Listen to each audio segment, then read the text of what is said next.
Welcome to the SDA Housing Podcast, brought to you by NDIS Property Australia. Before starting this episode, we need to provide a general disclaimer. Information contained in this podcast is general in nature only. It does not take into account the objectives, financial situation, or needs of any particular person. You need to consider your financial situation and needs before making any decisions based on the information in this podcast. And you should consider seeking independent and professional advice for your personal circumstances. All right, let's begin. Hello, everybody. My name is Debbie, and you're listening to the SDA Housing Podcast, a show that explains, highlights, guides, and brings awareness about all things SDA in this ever-changing NDIS world. And today we have a very special guest speaker, Alecia Rathbone from the Housing Hub. Welcome, Alecia. Hi, Debbie. Great to have you. It's lovely to be here. Yeah, we've been speaking a lot lately. We were at the Melbourne SDA Conference with you, and you did promise Min that you would come on our episodes. Yep. So finally. Yeah, so here we are. We've locked you down. You're a very busy woman, I know. Yeah, no, it's good to be here. Thanks for the invitation. Oh, wonderful to have you. So I guess, a lot of our listeners may not actually know who Housing Hub are. So I think if you can give us a little bit of an overview of Housing Hub, what you do, the services that you offer, so that everyone knows what we're talking about now. Okay, I can do that. So we started it about 5 years ago, and we started with two ideas. The first was really around a website. We wanted to make something that was like a realestate.com or domain that meant people with a disability could find housing that suited their needs, but also have a really great experience with, quality photos, floor plans, great information, just like everyone else would expect. So we had the website, and then also we've done some services over that time as well, working with people with disability to help people get SDA funding in their plans and get an offer from a provider to move into the home that's just right. So right now, we still have the website, and it's grown a lot over the last 5 years. And we also have a range of services. So one of them would be specialist support coordination, which is for housing only. So any home and living funding support that a participant might need to secure, we're able to work with that participant just for that time and help them get that funding. We don't do ongoing support coordination. And we also have a couple of philanthropically funded programs which work to support people living in hospital is one, to get out of hospital and into the right type of housing, but also people living in residential aged care. We have a number of other services around capacity building for the sector as well. So we work with people with disability to build their capacity and knowledge around different housing options. And as part of that, we run workshops, we have resources on our website, and we also have a free SDA housing phone line that they can call to ask questions. And we also work with providers as well around consultancy services. So people will come to us and say, how do I find tenants, or how do I screen people for SDA eligibility? So those sorts of things, we've got our team providing that sort of support. So a whole range of things, Debbie. Yeah, fantastic. Yeah. So now you were connected with or part of the Summer Foundation, but I believe that now that is in the process of basically being split into two separate organisations. Yes, so we're in that process at the moment. So we've definitely been incubated, seeded by the Summer Foundation and a part of the Summer Foundation for the last 5 years. And now we're in a process of becoming a registered NDIS provider to do the support coordination work I mentioned and help people with their home and living funding. So as part of that, we're going through the process of becoming a provider, and we've set up a new charity that will be where the Housing Hub lives in the future. So I'm not sure exactly when that will all happen, but we're working through those processes at the moment. Great. Now, I also know that Housing Hub, you used to also concentrate on the participant procurement area, which I believe you're no longer doing. Yeah, so we did that for the first 5 years. We've always thought this was something we'd offer the market when it was in its really early stages. So when we started that work in 2018, there was pretty much no demand side because SDA was so new. The NDIA hadn't, sort of got to the point of helping to create that demand. So I guess our view at the time was that if we did that work for a few years, we thought it would only be a couple of years. We could help the early stage providers make sure they found tenants and got people funding, and then the NDIA would take over from there.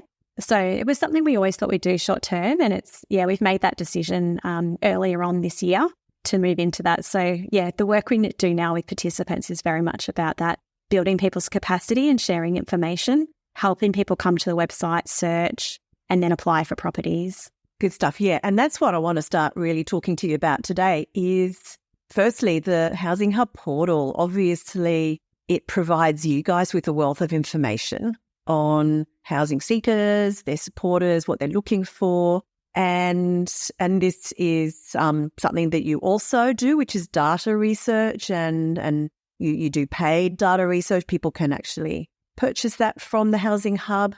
So can you tell us more about that? I mean, obviously that's quite a big thing, part of your system. But what is that data that you are collecting? What is it telling you? Sure. So we've got a few different ways, like you mentioned, from the website directly. People will search on the site, and that will tell us an indication of people's, demand potentially. What are people searching for? What are they with their behaviour saying it is they want? We also have people who make a profile on the website as a seeker, so they can set up a profile asking and putting in what type of properties they want. So that helps people search and get alerts when new properties are added. So we've got these two different data sources. We also do work with housing seekers and supporters and providers as part of our quarterly user groups that people can be part of, which also tell us what they want from the Housing Hub and how we can make it better. So I think maybe start with some of that information, which might be of interest to some listeners. At recent groups, it was quite interesting, a few points I pulled out from that, from housing seekers in particular. So probably the listeners, potential customers, are really conscious of looking for quality information. And something we've learned from people is there's a little bit of suspicion around, there's a lot of claims of free things, or, you put your information into this thing and, you'll get some information back, but actually now someone's going to contact you. So I think that, we're just really conscious of making sure we're very transparent about what we do and what we do with people's data and how we use it. So as part of that, anyone who uses our site, especially as seekers, we provide information about how that would be used. And it's actually one of our promises to housing seekers. If you go to the effort to tell us in your profile what information you want, we will also make sure your voice, in a de-identified way as a seeker, is helping to shape the market. So that's really like where our motivation comes from for a lot of this. It is also a way for us to help cover the costs of the website, which has been completely free for providers. So free reports we release would be our housing seeker snapshot and our listing snapshot. So they currently come out every 6 months and are free to download on our website. So some of the data from the latest seeker snapshot, which was in November 22, it showed us the most alarming stat for me on that is that 67% of people living with a disability are unhappy with their current housing situation. And a lot of that number are very dissatisfied. So that's terrible. And that's something that we as a sector can really do something about, and is, I think, what motivates a lot of us to be involved in this work. Also, most people on our website are looking for a rental property. So over 85% of people that are doing searches are looking for rentals. So not necessarily just for sale, or short and medium term is also in there as well. And about 40% of the people using the website are looking to live on their own. Yeah. So that kind is really so surprising, given the number of people I believe that are funded to live on their own. So that brings me to the next question, was that what do you think people are actually searching for? Is it what they want, not what they're funded for? Okay, when we're talking about just people looking for SDA rentals here. I think it's a mix. We would say that a lot of the people who use our website are supporters. So we've got our 3 key groups we work with being providers of housing, seekers, and their supporters. And so a lot of people would have a support coordinator who would be helping them search. And I would say, a lot of the support coordinators will understand what's in people's plan and be searching for what funding that person has, whether that be an SDA property or a property that has supported independent living within the property. Yeah, so I'd say it's a real mix, but certainly a lot of people do want to live on their own or with their family. And that has been a real challenge in terms of approvals recently. But it's definitely through our data. Yeah, it's not half. It's below half, so about 40%. Yeah. But that's still a pretty significant amount. Yeah, and certainly we know that is not the funding that people are getting. Yes, yeah. For sure. So, yeah. Okay, so I guess moving on from what you're seeing coming out there people obviously can list the properties as well, providers, housing owners. So what are your recommendations based on what people are searching for that they can do it better? They can have their listings more visible to people, giving them the information they need. Absolutely. Great. I've got lots of ideas on this. So we have done a piece of work where we had a number of people who live in SDA working for us and going through listings. So some providers would have got phone calls from those people giving them some of these tips. But I would say the biggest tip would be to make sure that first photo is really inviting. So we have done some data analysis that shows that there is a correlation between that main photo that you put up and whether people will click through actually and view the detail of the listing compared to others. So that would be the most important thing. So that first photo needs to show something really appealing, addressed property if you can, and make sure that's, selling that opportunity for that person to visualize themselves there and think of how it would be to live. Other things that have come up recently through some of those user groups I mentioned would be around photos, making sure there's a photo of every single room, maybe even if you feel like you're doing too many photos so that you show the bathroom from different angles. Are there any steps anywhere at all? That people can be confident through the photos that they're not going to get there and then encounter a step up into the shower or something like that. And I think also the outside areas have become very important. So seekers are saying, I want to see a photo of the front door and I want to understand what that looks like going up to the front door of either the property or if it's an apartment block, what does that look like? What does the road look like outside, the surrounding areas? What is the parking situation like? Can I see a photo of that to really understand how big it is? So I think photos, like really good quality photos that show a lot, not just one or two or three photos. And I was going to say, I'd imagine a video. I assume that you got the capability of uploading videos too. Yeah, we do. A video is great. Even better, yeah. Yeah. And we've got it through a link. So you just really, any YouTube video, if you've got it on there, you can link to it or on your own website. So it's really through a link. And I think floor plans, Debbie, I can't underestimate. And I just would ask everyone listening, would you apply for a rental property if you couldn't see the floor plan? So I know sometimes that involves a little bit more extra effort. There's a little bit more explanation that might be required depending on different configurations, but well worth having a floor plan. People are telling us it's really important. Definitely. Yeah. Any other things? So photos, floor plan, videos? Yeah. Common thing I'm seeing a lot is on our website, the way the search really works is about, are you looking for SDA or non-SDA housing? And then are you looking to rent or buy? And then are you looking for a whole home or to share with other people? A lot of providers at the moment seem to be saying that it's a whole home and a share house, or they're kind of mixing. They'll say it's a whole home, but you can live with other people with disabilities. So I think people might be thinking about, let's just tick everything and keep our options open. But what's resulted is significant confusion for people on the other side. So the seekers, the supporters contacting us saying, I'm searching for myself and all I see is share houses. So it's a piece of work we need to go through and work with providers. Don't work very well in that kind of situation. Very confusing. Yeah. Okay, so be really specific about what is being put up there. Yeah, okay. So, I mean, not a lot of our listeners, I'd imagine those who are looking as an investment from the investment side of things are probably going to be doing this themselves, but certainly we would have some developers that are looking to use Housing Hub. So that's certainly valuable information for them to know. Yeah. I want to talk more again about the data. Sure. Obviously, your data that you actually charge for that is more in depth than your regular 6 monthly snapshots. What sort of information do you feel that is putting out there? Is that information that might help developers better design and build to the demand? Where do you feel that information is of use? Yeah, so we've got two different data reports, and I feel like the use case would probably be described as, one would be, I've identified my location, I've done my numbers, and I've worked out, I think this is a good place, I think it's going to work for an SDA property with the design standards, and I think people are interested. So if you know the location, we have a market data report where you can get data on a particular local government area and say, I'm just interested in this location, give me all the data on it.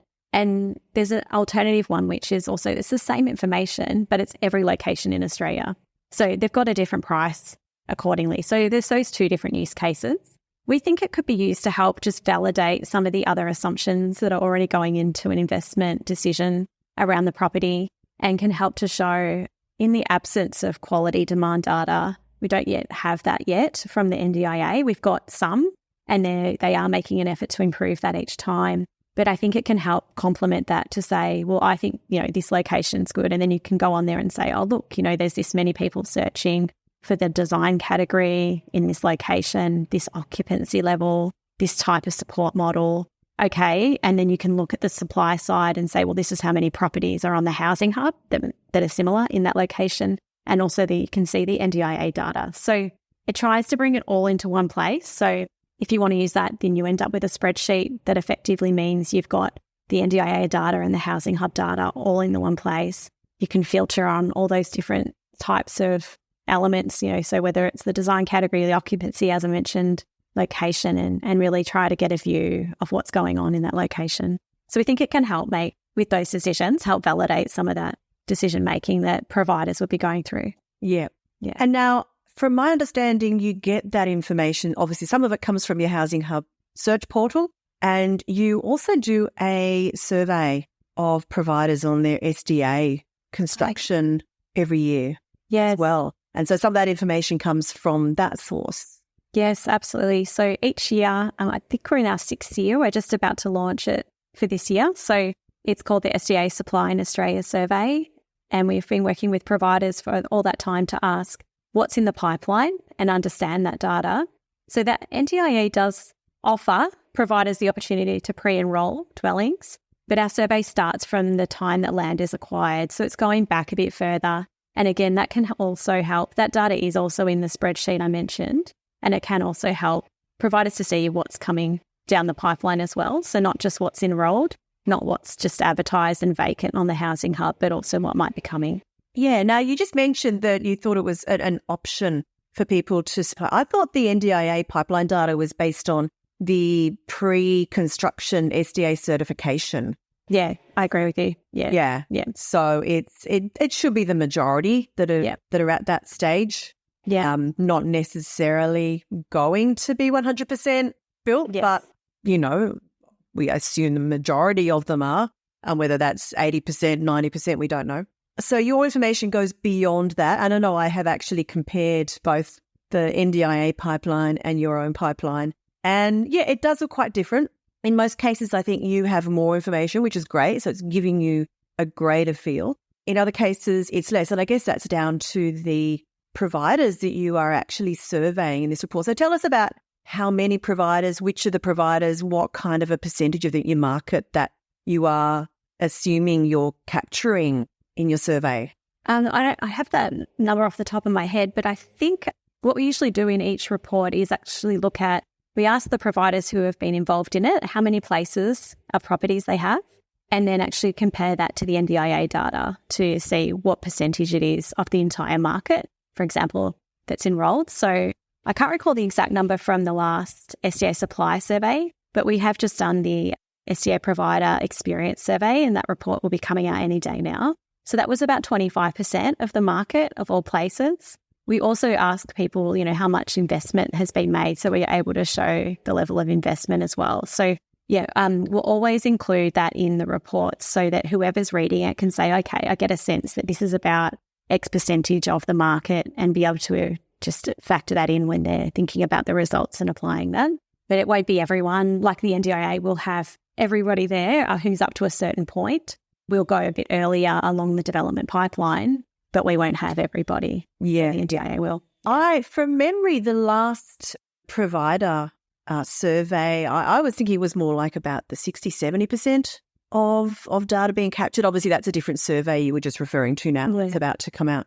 So I think with that, you are capturing a greater percentage. Yeah, we definitely, from a research perspective, and it's the Summer Foundation research team that developed those. It's a good portion of the market that means we're confident that it is representative. Yeah. That's why we always make sure we include that. Yeah, absolutely. And it's so important to try and get as much data from so many different sources as possible. We do quite a bit of data research ourselves. We provide that service to our buyers that by way of paid SDA supply and demand data reports. But we always say, go to the Housing Hub and and get their market data reports. Go to, I know Everhomes is another provider that does their own reports. It's so important to try and get different snapshots from different perspectives on what's going on, because the NDI data is just so lacking. Yeah, it's quite simple at the moment. And I think one of the shortcomings, we just say we interpret it with caution around, when they're saying that there's this many people in a location looking for SDA. Like, we know from our experience, and we supported people to make applications for housing with providers, that, a good portion of those people could have an offer who are waiting for their property to be finished or waiting for their funding to be decided, and then they're going to move in. So just really conscious of that as well. Yeah. And I guess also location in terms of where people are and where they're looking, that can be a little fluid, especially when it's only based on the SA4s or the SA3s, which are such broad areas.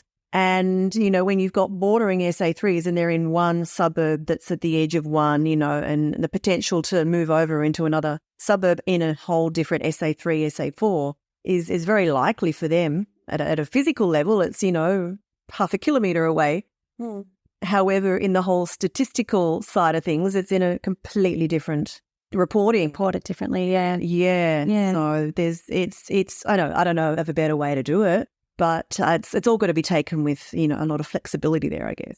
Yeah. And that's why we say, if someone comes to us and says, I've got my suburb and I want to report, we'll say, make sure you look at the whole local government area for that reason, because people tend to move around and want to be close to their supports and family members and whatever people are doing for work or volunteering or community involvement. So yeah, I agree that we need to look around the area, but location is often the most important factor for people, just to be close to those things. Absolutely. And that's something that we speak to a lot of investors who just think, well, if we build it here because this is, we think, a good location because it's close to these things and these facilities and the block of land is great. No, that doesn't matter. It's where people want to live. They have to be around their supports. That's such an important part of it. And near their families and near their social, if they work, that's all. So it's really important to be looking where they are looking. Yes. Yeah, where people want to live. Where they want to live, because they're not going to move across the other side of town just because the house is perfect. Absolutely. I think, Debbie, just one thing we haven't mentioned as well about search would also be around the support model. So I think this is sometimes, especially when we all started, we were thinking we're building beautiful properties, we were focused on the design standards. Location, as we just talked about, is vital, but also just thinking about how is the support model going to be delivered in the home and what say do people have over that. We're seeing more and more through our data that a lot of people are saying, they're searching as well, they're saying, I want to bring my own supports or, just have access to some supports. So I think that's quite an interesting thing that we need to keep on in our minds when we're developing new properties on what that model will be. Yeah, absolutely. And where I think our business is only really starting to understand the importance of the supports in an SDA home as part of an investment strategy and just taking that into account and being aware of that in terms of the participant procurement down the track for someone that's investing in a home, say a 2-bedroom house or 3-bedroom house they're looking to get 2 tenants into. It's so complex because it's not just about the house suits them, the location suits them, but the compatibilities, those supports with the other person. It's much easier if it's a single tenant property, then that's not such an issue. But when it's not just about participants' personalities needing to be matched, that they're going to get on with the other person, but there's so many other levels. Yeah, and I agree with what you just said, like choosing your housemate is a huge part of that process of when you're finding your tenants and you found a group of people now who are going to be the two because they want to live together. I mean, that's a large process that I think sometimes can be underestimated how complex that is. Yeah, totally. So in your back to the Housing Hub search portal, there is something that they can put their preferences in there with the supports that they need or are looking for. That's right. Yeah. So when someone searches, they can say, this is the type of support I want. So I want day only, night only. I want on-site shared support. I need support 24/7, or I don't want anything because I'm going to bring my own. So providers are able to select multiple options there. So if you are quite flexible, you can show that we also encourage providers to, in their listing, actually have a description about how tenants decide who supports them, what supports people can bring in day to day, how people decide on what support provider is there for on-site support. So, yeah, there's lots of opportunities for providers to show that to tenants. Yeah. Yep. So, and you find, I'm guessing that this is the case, but the vast majority of your properties that are listed by the SDA provider? It is a mixture, actually. So I'm seeing 3 groups. So, yes, often SDA providers. There's also some support providers who might have an arrangement with the SDA provider where they help to find the tenants. Okay, and yeah. So we have made a change on the website that allows whoever's listing the property would come up as the SDA provider by default. But in the SDA section, they can now say it's actually this is the name of the provider. And I think that's really important as well because tenants want to know that the support provider is separate to the housing provider. So being able to actually list this is the registered SDA provider, but this is who's helping to find the tenants. I think that helps people be really clear on who's the landlord, who's the support provider. Yeah, definitely. And you said there was maybe 3? Oh, sorry. Yeah, the other one as well. I think is organisations that have emerged, like real estate organisations who are helping the providers find their tenants, or sometimes I'm seeing different arrangements where finding tenants is outsourced to different organisations. So participant procurement services. Yeah. I see. Organisations like that. Okay, yeah, no, that's really interesting. Okay, so I think, I was just saying, that brings me to my next question was who can list on this? But that you basically just covered that.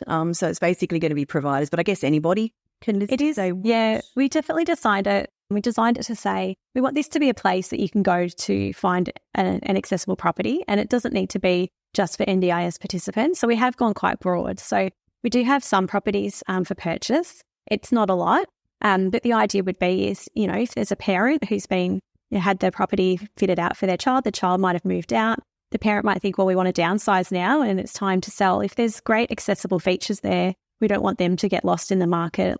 Hopefully they could be advertised on our site and that way they might be found. So that's how we've kind of gone broad with it. Yeah. So anyone can use it. And is it just properties that are ready and available for tenancy that can be listed, or is there anyone listing properties that may be still under construction? Yeah, there's a lot of properties under construction. So we say don't list, you could list it up to 9 months before it's ready, because we know that that's the timeline it takes sometimes to find the right people, do the compatibility you talked about, help people get their funding and move in.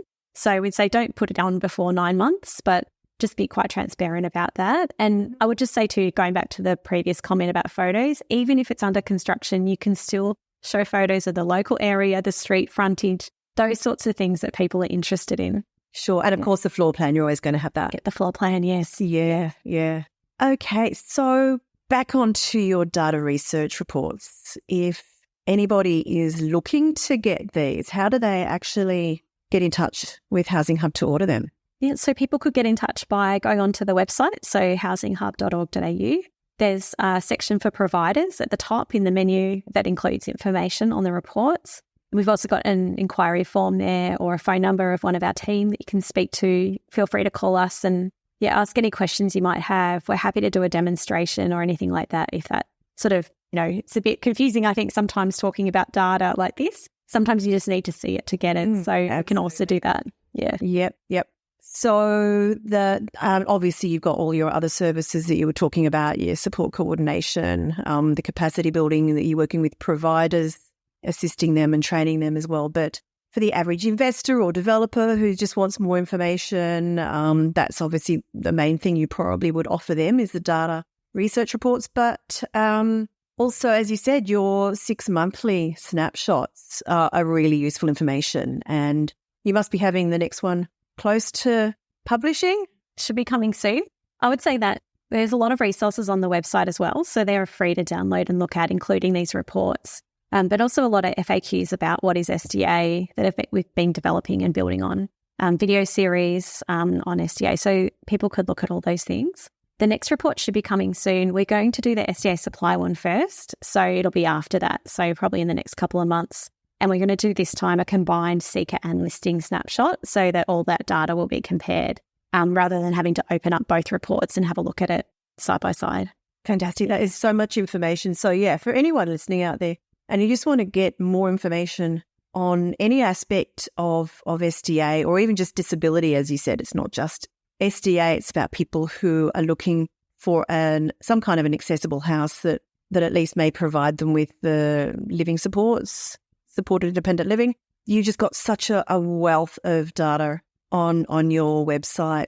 And I know that you are separating but also plugged for Summer Foundation. I know when we started a few years ago, I think everything we learned was from Summer Foundation Housing Hub. We trawled all the information we could find, and it's a wealth of information there. So yeah, for anyone who does want to try and get as much information as you can, which we always recommend when you're looking at getting into this as an investment, do your research and really understand what you're getting into here, what it's all about. And don't go past the Housing Hub resources for that, because they are really incomparable. Well, thanks, Debbie. Well, we're always open to feedback. So if there's any feedback anyone has, anything missing, anything else that people are looking for, just let us know. No, I think you're doing a fantastic job with what you're putting out. And obviously there are limits, as is anything when we're looking at data and what is accessible. And let's hope that the NDIA start to actually improve what they're reporting on. I think there is a lot can be done there. Yeah, I'm sure they will, because you can already see the evolution of it over the last few years. You know, it's taking time, but each time you look at that quarterly report, you find something else that's in there. So yeah, I'm confident it will keep developing over time. Yeah. Any last thoughts you want to leave us with, Alecia? I just would say, thinking about the reports and what providers tell us consistently in every report, even when the going's been a bit tough, looking at the latest provider experience report, it's been positive to see that things are improving, and there is some positivity emerging around timelines and how people are developing their properties and finding tenants. And every single time you always see the number one thing that people say is, we do this work because it makes a difference, and that's why people are here. So I think just, ending on that, that's the work we all want to do, is make sure that people with disability are living well in the community and they're helping shape the market with their information. That's what we're trying to do here. So look, we see so much positivity as well. And I think, now that SDA is 5 years old, there's been a lot of lessons learned.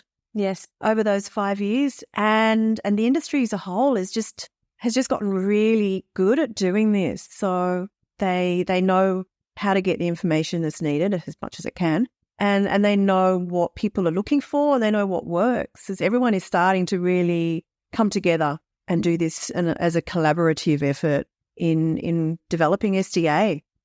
Yes, getting it out there. So, and no small effort to Housing Hub for really leading the way there. Thank you. Yeah, so I think that wraps up. Wonderful conversation with you today, Alecia. Thank you so much again for taking the time. And we will have the contact details listed at the bottom of on this episode description if anybody wants to get in touch with Housing Hub to get more information.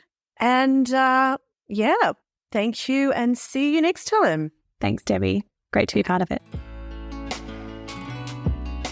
We hope you enjoyed this episode. Please make sure you are subscribed and following us so you can keep in the loop with all of our upcoming episodes. We would really appreciate it if you could leave us a 5-star rating, a written review, and to share this podcast with those that could benefit.